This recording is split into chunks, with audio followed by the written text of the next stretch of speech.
So GLP-1னா என்ன? இது வந்து எப்படி வெயிட் லாஸ்க்கு ஹெல்ப்ஃபுல்லா இருக்கு? So let's see the science behind it. நமக்கு ஃபுல்லாக பசி எடுக்கும்போது we call an hunger hormones call ghrelin. Ghrelin எனக்கு 100% செக்ரேட் ஆகுது, நல்லா பசி எடுக்குது. சாப்பிட்டு முடிச்சதுக்கப்புறம் ப்ளஸ் கேர்லின் கீழே போகிறதுக்கு there are 3 hormones which will help.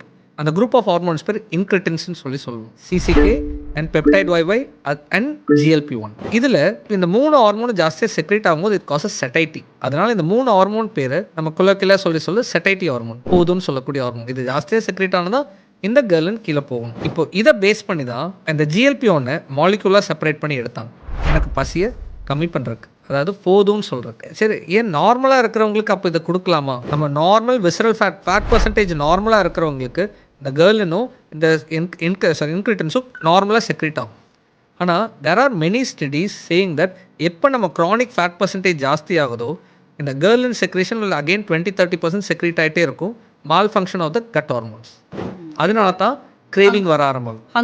Hunger hormone ஜாஸ்தியாக செக்ரேட் ஆகும். So that is where when obesity இருக்கிறவங்களுக்கும் இன்சுலின் ரெசிஸ்டன்ஸ் இருக்கிறவங்களுக்கும் லைக் டயபெட்டிஸ் இருக்கிறவங்களுக்கும் கொஞ்ச நேரம் சாப்பிட்டதுக்கப்புறம் கொஞ்ச நேரம் பசி எடுக்க ஆரம்பிக்கும். அதனால தான் சார் கிரேவிங் என்னால் கண்ட்ரோலே பண்ண முடியல. எக்ஸாக்ட்லி. இந்த இடத்துல craving is also a disease.